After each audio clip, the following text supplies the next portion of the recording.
Hey y'all, Country Medic checking in on this wonderful Wednesday. Hope everybody's doing well today. And today we're talking compacted soil, and I wanted to talk a little bit about a subject that I feel doesn't get enough attention and kind of has a stigma around it, mental health and mental illness. Because not every struggle looks wild or overgrown, and sometimes the difficult places to grow are the ones that look perfectly fine at first glance. There's no visible weeds, no chaos, no mess, just a clean, smooth surface. But when you try to plant something, there's nothing root. And if it does, it struggles in that vicinity. And that's because the soil's compacted. It's pressed down, it's hardened over time by foot traffic, machinery, storms, or just years of being left untouched. And that's exactly how stigma around mental illness and trauma works. The hard soil we don't talk about, mental illness, doesn't always come with warning signs. People recognize trauma, but it doesn't always scream. They often whisper beneath the surface, and when society, family, or even you ignore that whisper, the pressure continues to build up. You build up shame, silence, expectations become layers of a compacted spirit. And we learn to keep it together, to stay strong, to not talk about it.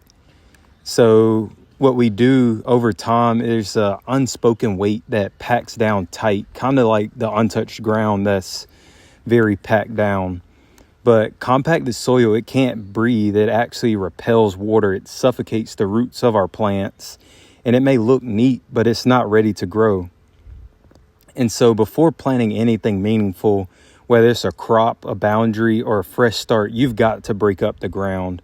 And that takes a lot of effort and intention, but also it requires gentleness and strength at the same time. And sometimes you need that help from right tools. And the same is true when you're tending to your mental health. Healing often begins by admitting that things aren't okay beneath the surface. And I just want to be the one to assure you that that's not a failure. That's the beginning of making space for life again. And so a quiet practice for this week, just try to sit with the question, where in my life have I been packing things down instead of turning them over? And then ask yourself truly, what have I buried just to keep the surface presentable? Where have I hardened, not from malice, but from survival? And what am I ready to break up gently so that new things can grow? And as you're doing this, you don't have to rush the plant. Sometimes the work is just breaking ground. You make room, loosening what's tight. And a scripture that's been heavy on my mind is the scripture taken from Ezekiel chapter 36, verse 26. And I've been reading this in my personal time, and it's just really encouraging, and I wanted to share it. But it states that I will give you a new heart and put a new spirit in you. I will remove from you your heart of stone and give you a heart of flesh. And God, he doesn't shame hardened places. He promises to soften them, to break them through what time, trauma, or silence has sealed tight, and make room for fresh breath, new life, and healing from the inside out.